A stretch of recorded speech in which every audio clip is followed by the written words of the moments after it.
In the forgotten village of Mujana, there lived a woman named Amara. Poverty clung to her like a second skin, wrapping around her very essence.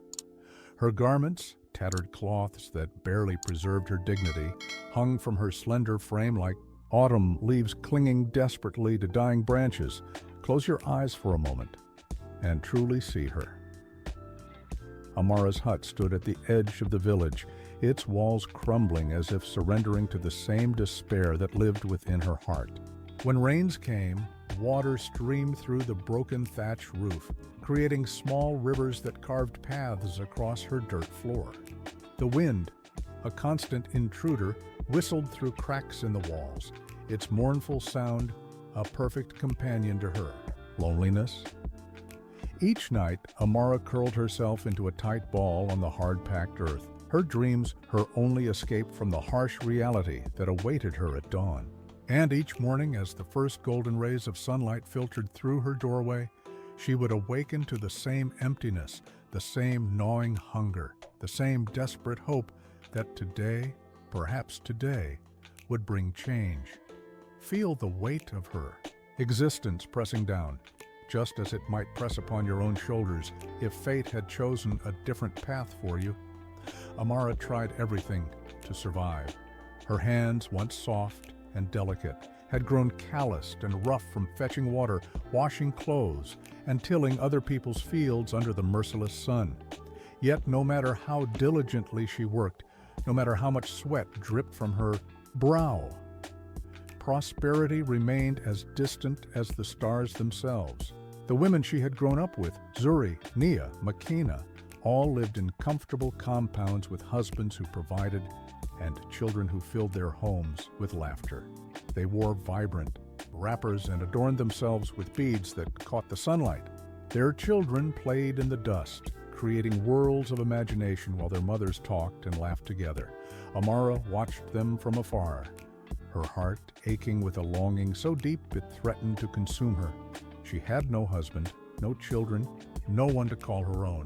She walked through life as if she were a shadow, seen but never truly acknowledged, present but never belonging. The villagers whispered when they thought she couldn't hear.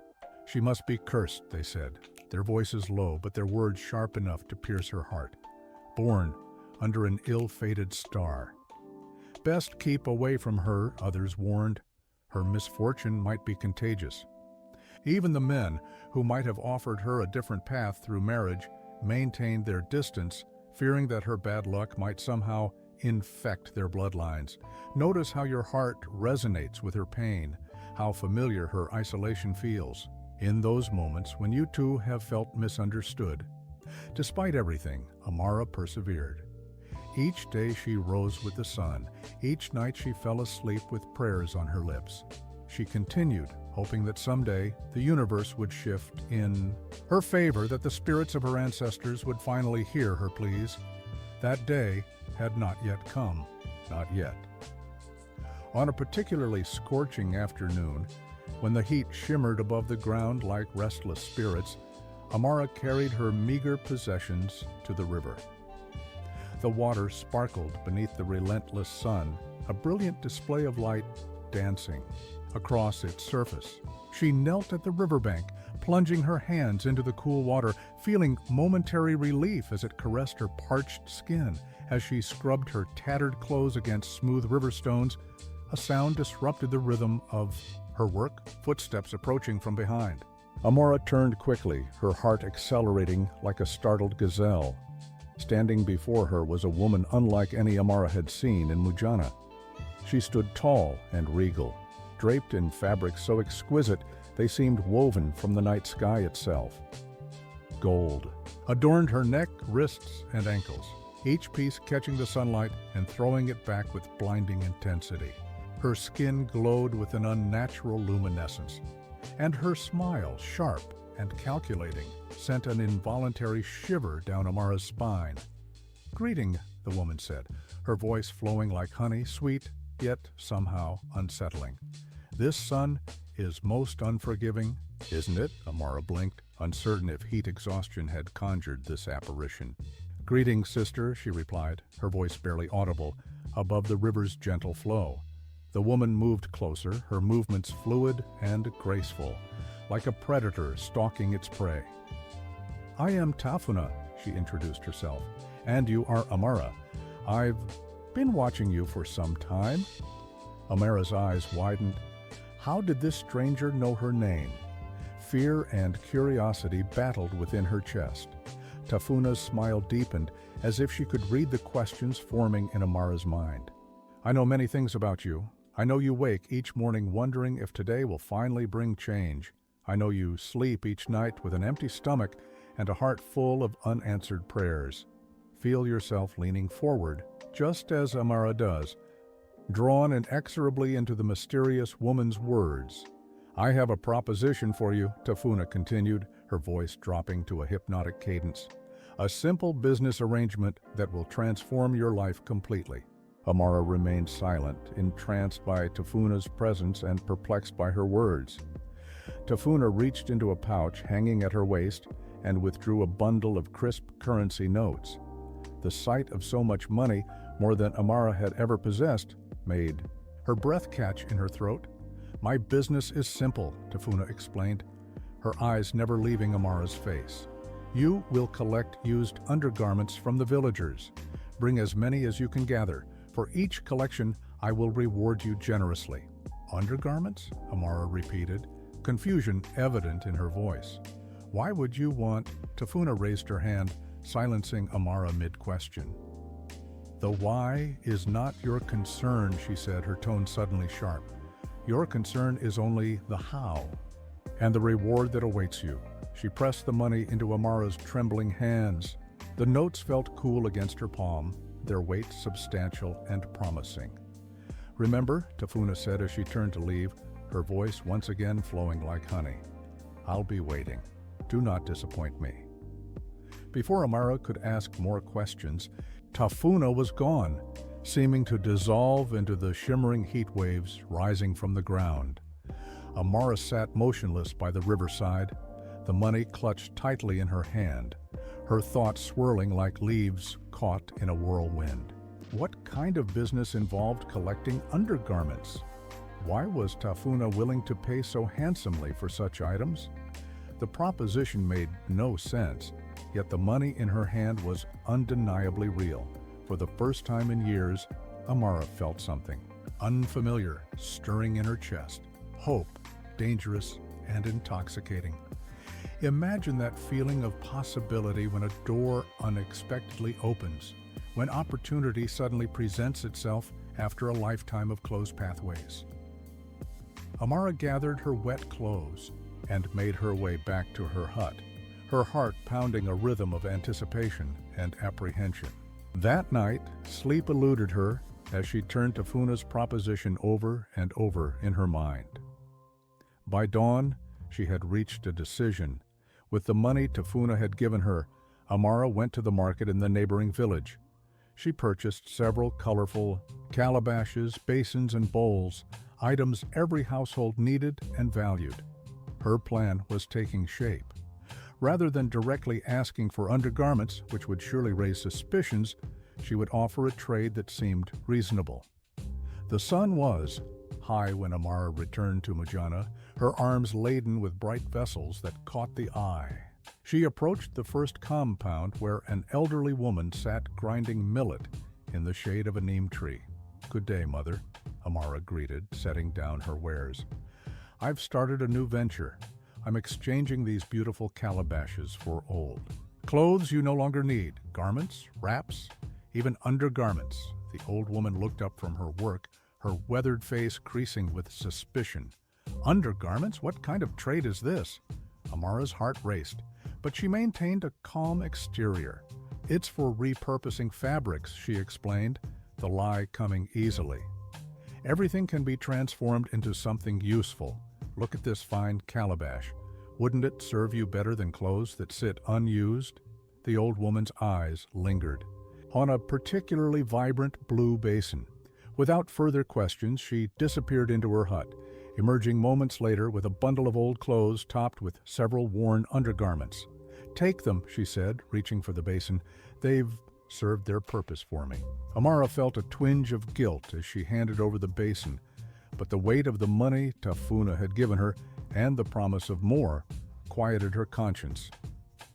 Notice how easily justifications come when necessity presses hard enough. From compound to compound Amara went, her story the same, her success growing with each exchange. The villagers, usually so wary of her, eagerly traded their old garments for her colorful vessels. By sunset, her sack was heavy with the day's collection. That night, alone in her hut, Amara sorted through the items. She carefully separated the undergarments from the other clothes, placing them in a special sack. The remaining garments she took to a secluded spot near the river and burned them, watching as flames consumed the evidence of her deception. The fire's glow illuminated her face, casting shadows that seemed to dance with a life of their own.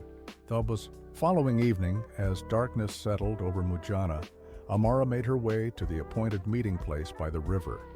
Tafuna was waiting, her silhouette outlined against the purple twilight sky. "You've done well," Tafuna purred, inspecting the sack Amara presented. She handed over a sum of money that made Amara's previous payment seem insignificant. "Continue this work, Amara. Your life is already changing, isn't it?" Amara nodded, clutching the payment to her chest. Indeed, her life was changing. For the first time, she had enough to eat, to repair her roof, to buy fabric for new clothes. The guilt that had plagued her earlier was now but a whisper, easily drowned out by the sound of coins clinking together. Feel how temptation works, how it weighs moral concerns against material needs, how it tips the scales with such subtlety. You hardly notice until the decision is already made. And so began Amara's strange new trade. Each day she would venture through Mujana with her colorful wares, exchanging them for old clothes and undergarments. Each night she would sort her collection, burning everything except what Tafuna requested. And regularly she would meet Tafuna by the river, trading her collection for increasing sums of money. The villagers, oblivious to the true nature of her business, began to talk excitedly about Amara's enterprise. "Have you seen Amara's calabashes?" one woman would ask another. "I traded my husband's old wraps and got 2 beautiful ones yesterday."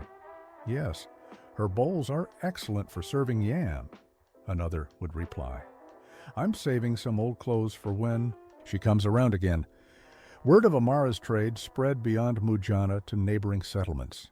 Soon people were waiting eagerly for her arrival, bundles of old clothes ready for exchange.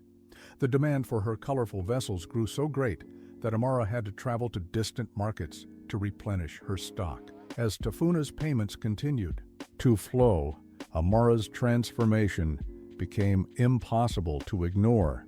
Her hut, once the most dilapidated structure in Mujana, was now sturdy and weatherproof.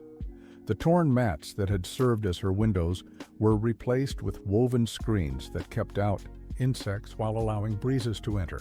She slept on a proper bed adorned with colorful fabrics, no longer curled on the hard ground. Her appearance changed too.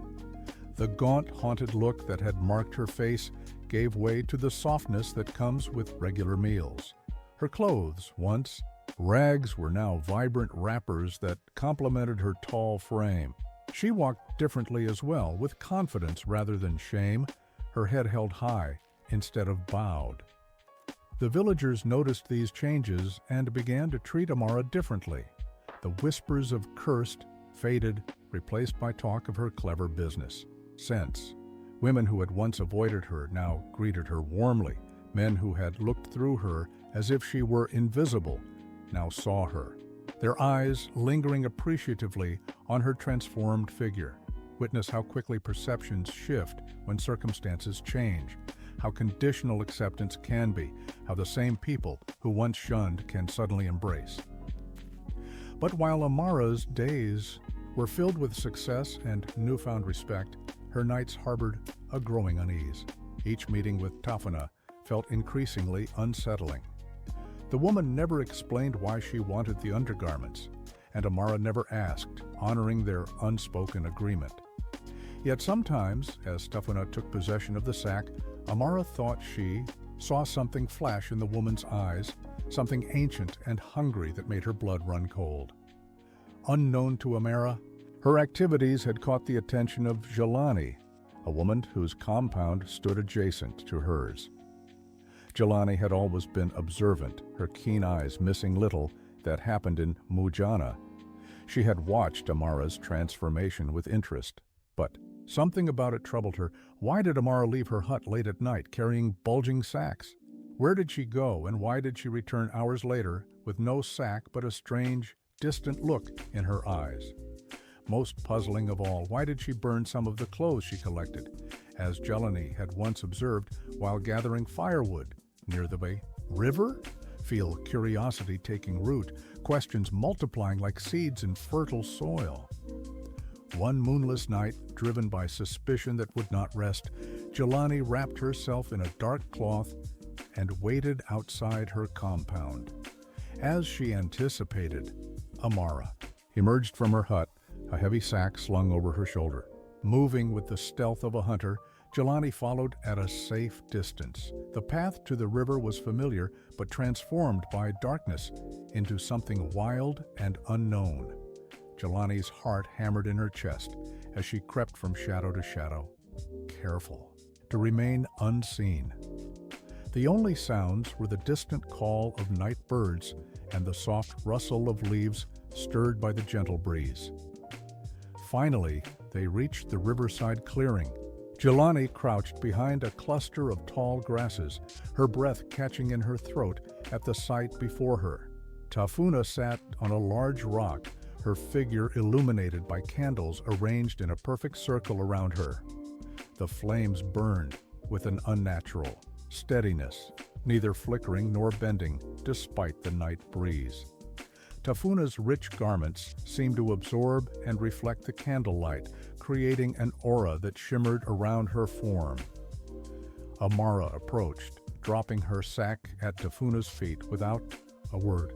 Tafuna opened it, extracting only the undergarments, pushing aside everything else with disdain. Then she began to chant. The language was none that Jelani had ever heard, its sounds harsh and guttural, seeming to scrape against the night air, like nails on stone. As Tafuna's chanting intensified, the air around her grew thick and heavy, as if the very atmosphere was condensing around them.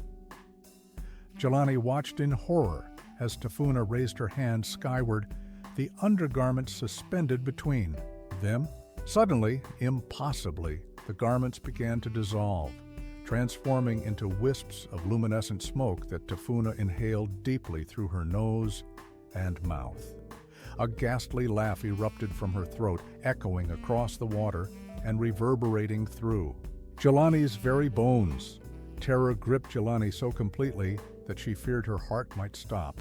Her legs trembled violently, and cold sweat drenched her body despite the warm night air. She wanted to flee, but found herself paralyzed, as if the ground itself had reached up to hold her in place. Experience that primal fear now, that bone deep. Knowing when something violates the natural order, when darkness manifests in ways that should not be possible. What was this demon disguised as a woman? What dark sorcery was she practicing with the villagers' undergarments? And what role was Amara playing in this horrifying ritual?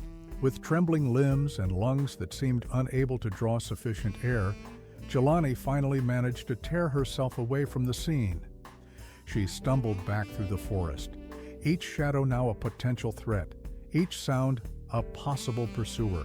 She did not stop running until she reached her compound, barring the door behind her and collapsing onto her sleeping mat. Sleep was impossible. Jelani sat huddled in the darkest corner of her hut, jumpy at every sound, eyes wide and unblinking. Dawn seemed an eternity away, but when the first pale light finally filtered through her window, she burst from her compound like a woman possessed. She ran straight to the compound of Kofi, the eldest of Mujana's council of elders. The old man was just emerging from his morning prayers when Jelani arrived, breathless and wild-eyed. "Elder Kofi," she gasped, falling to her knees before him. "I have witnessed something terrible, something that threatens us all." Kofi, his face a map of wrinkles carved by 8 decades of life, regarded Jelani with concern. "Speak, daughter," he said, his voice steady and calming. "What has disturbed you so?" Between gasping breaths, Jelani recounted what she had seen: Amara's midnight journey, Tafuna's ritual by the river, the disappearing undergarments, the unearthly laughter. As she spoke, Kofi's expression grew increasingly grave. "Are you certain of what you saw?" he asked when she had finished. "The night plays tricks on anxious minds." "I saw it as clearly as I see you now," Jelani insisted, her voice gaining strength from the urgency of her message. "This is dark magic, Elder Kofi. The woman Tafuna is no ordinary traitor. She is something else." Kofi was silent for a long moment, his weathered hands clasped tightly before him. Finally, he nodded once, decisively. "Summon the council," he instructed a young boy who had been listening from the doorway, "and send for Addo, our chief diviner. This matter requires immediate attention." Feel the weight of decision, the responsibility of protection, the burden of knowledge that cannot be unlearned. The village bell rang out, its urgent clanging cutting through the morning air. Men, women, and children emerged from their compounds, confusion and alarm evident on their faces. They gathered quickly in the central square, where the massive baobab tree stood sentinel, its ancient branches spreading protectively over the assembly ground. When Amara arrived, her face was composed, but her eyes darted nervously from person to person. The council of elders stood at the center of the gathering, their faces solemn. Beside them stood Addo, the chief diviner, his tall frame adorned with talismans and charms, his eyes sharp and penetrating. "Amara," Elder Kofi's voice rang out, silencing the murmurs of the crowd. "Jelani brings troubling news. She says she followed you to the river last night and witnessed events that suggest danger to our village. What say you to this?" The assembled villagers turned as one to stare at Amara, their faces a mixture of confusion, suspicion, and fear. The air in the square grew heavy with tension, and even the birds seemed to hold their songs in anticipation. Amara stood frozen, her face draining of color. She opened her mouth to speak, but no words emerged. Her hands began to tremble visibly at her sides. She finally managed, her voice barely audible. "I cannot speak of it. I took an oath. If I break it, madness or death will follow."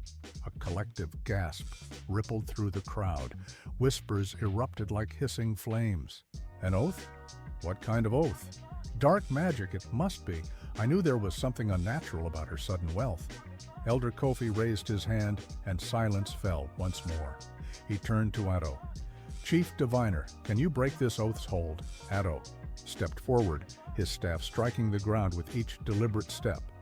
The charms and bones hanging from his robes rattled ominously. He circled Amara slowly, his eyes never leaving her trembling form. Finally, he stopped directly before her. "The spirits speak to me," he announced, his deep voice resonating across the square. "They say a dark power has ensnared this daughter of Mujana, but they are stronger than any oath sworn to malevolent forces." With that, Addo raised his staff and began to chant, his voice rising and falling like wind before a storm. The air around Amara seemed to shimmer and pulse, as if invisible waves radiated from Addo's staff and wrapped around her quivering body. The villagers watched in awed silence as the ritual continued, minutes stretching into what felt like hours. Sweat beaded on Addo's forehead, and his chanting grew more intense, more commanding. Suddenly, Amara fell to her knees, her body convulsing as if in the grip of invisible hands. A choked cry escaped her lips, and then she began to speak, words pouring forth as if a dam had broken inside her. "It's Tafuna," she sobbed, tears streaming down her face. "She is not human, not entirely. She is a sorceress who feeds on life force. The undergarments? They carry the essence of those who wore them. Through them, she steals your vitality, your fortune, your very souls." Feel the cold realization dawning, the horror of violation. that transcends physical boundaries. The villagers recoiled in shock and disgust, many clutching protectively at their bodies as if they could physically shield themselves from this invisible theft. "She promised me wealth if I helped her," Amara continued, her voice breaking.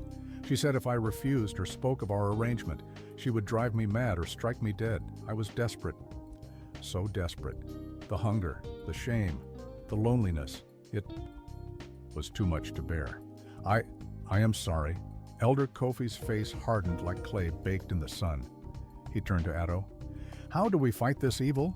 The chief diviner's expression was grim. "We must find Tafuna and destroy her power. Only then can her hold on our village be broken." The crowd erupted in a mixture of fear and fury. The carefree trade of calabashes for clothes, a business they had participated in so eagerly, had been revealed as something sinister, a channel through which their very essence was being drained away. Addo raised his staff again, commanding silence. "Those who have given their undergarments to Amara must come forward," he declared. "The cleansing cannot begin until all affected parties are identified." A tense silence followed. Then, hesitantly, women began to step forward. First one, then another, then several more, until nearly half the village's women stood together, their faces reflecting shame and fear. "I gave 3 pairs," admitted an elderly woman, her voice quavering. "I traded for 2 calabashes," confessed a young mother, clutching her infant tightly. Addo nodded gravely and instructed the women to form a circle. Using his staff, he drew intricate symbols in the dirt around them and began another ritual. The air crackled with unseen energy as his chants wove a protective spell around the affected villagers. "The cleansing has begun," Addo announced after completing the ritual, "but the true power of the curse cannot be broken until Tafuna herself is confronted." He closed his eyes, communing with the spirits that guided him. When he opened them again, his gaze was sharp and certain. "She dwells near the great baobab by the river bend," he declared. "Her power wanes during daylight. We must act now. Feel determination rising, courage gathering, the collective strength that emerges when a community stands united against a threat." Led by Addo and the Council of Elders, the villagers armed themselves with torches, machetes, and whatever implements they could find. Their faces set with grim determination, they marched toward the river, a force united by the need to protect their community. The baobab tree at the river bend was ancient, its massive trunk scarred and hollowed by centuries of weather and time. As they approached, Addo raised his hand, signaling the group to stop. He stepped forward alone, his staff extended before him.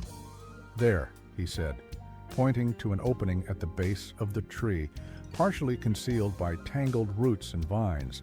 "Her den lies beneath." At Addo's instruction, several strong men began clearing away the vegetation, revealing a narrow tunnel descending into darkness.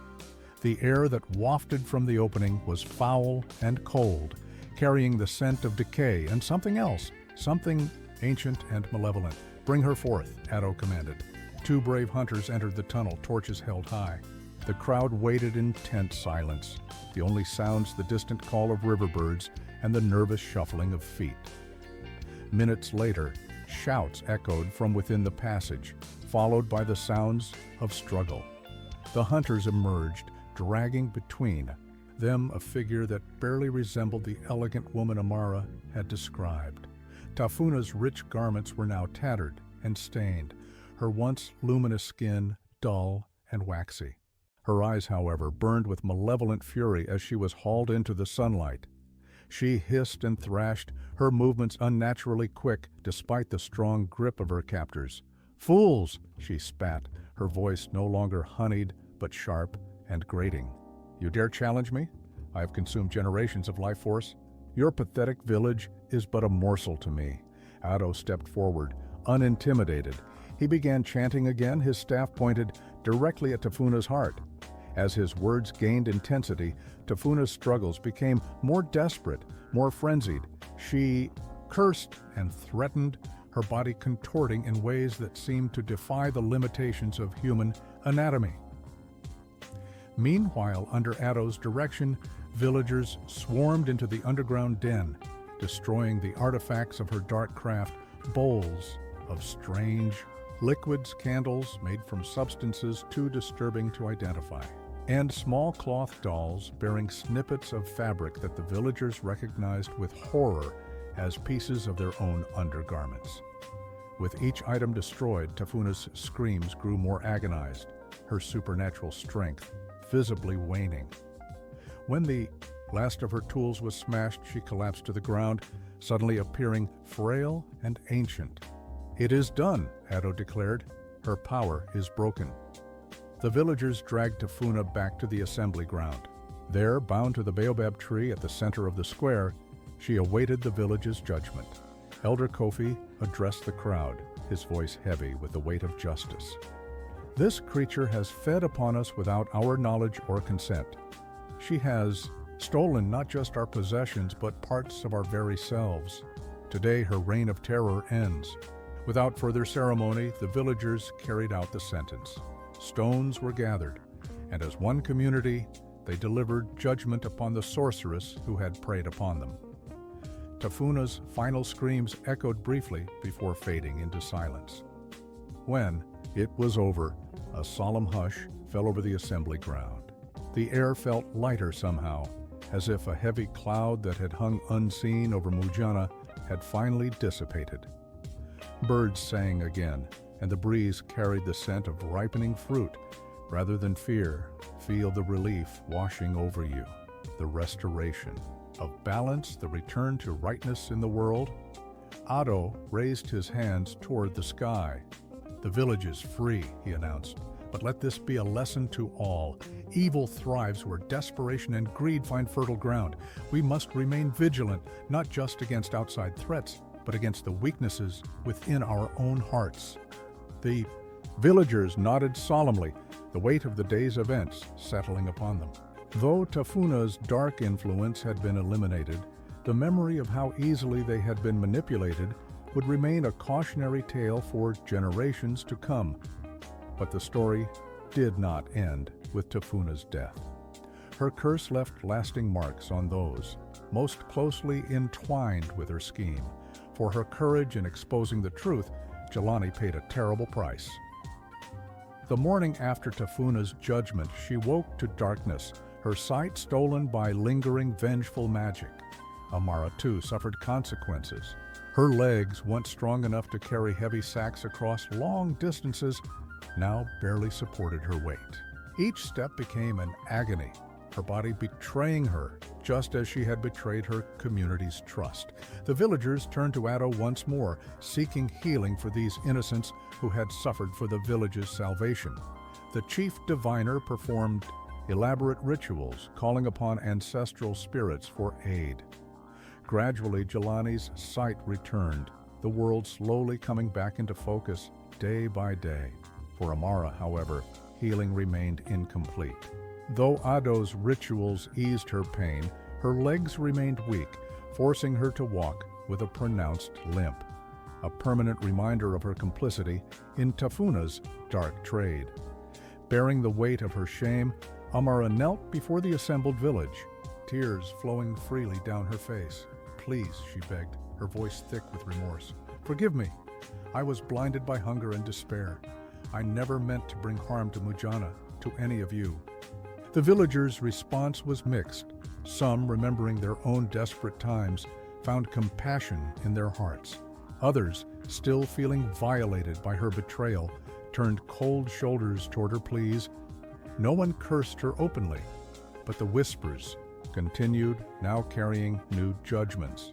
Recognize how fragile trust is, how difficult to rebuild once broken, how actions create ripples that extend far beyond initial intentions.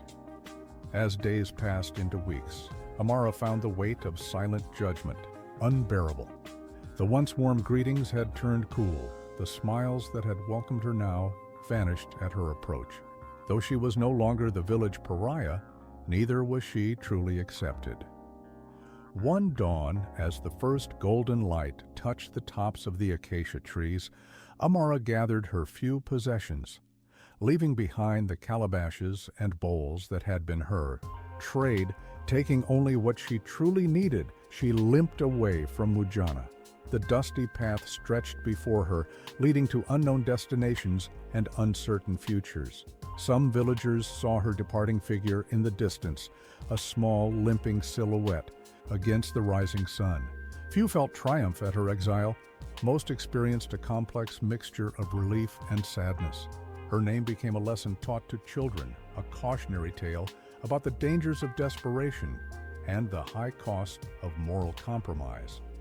Jelani, however, remained in Mujana, celebrated for her courage and insight.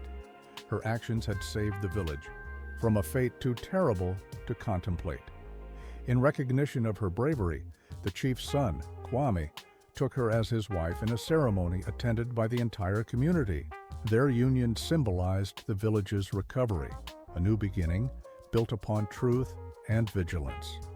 The tale of Amara, Tafuna, and the undergarment trade became legend.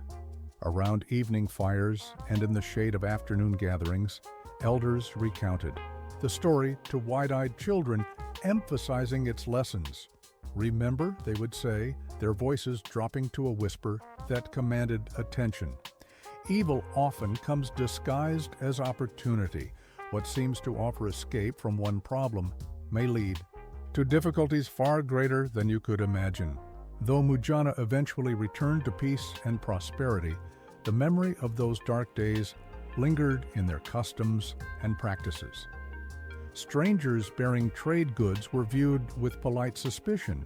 Unusual business propositions were examined carefully by the Council of Elders. And most importantly, the villagers learned to look after their most vulnerable members, understanding that desperation could drive good people to become unwitting instruments of harm. And so the legend of the woman who traded calabashes for undergarments was woven into the cultural fabric of Mujana, a reminder of ancient wisdom too often forgotten in times of need. That which seems too good to be true often conceals dangers beyond imagining. As this tale concludes, take with you its wisdom. Consider what desperations might make you vulnerable, what offerings might blind you to consequences, what vigilance you might need in your own life. For the lessons of Mujana are not confined to distant villages or ancient times. They speak to the eternal human condition, to choices we all face in moments of need and temptation,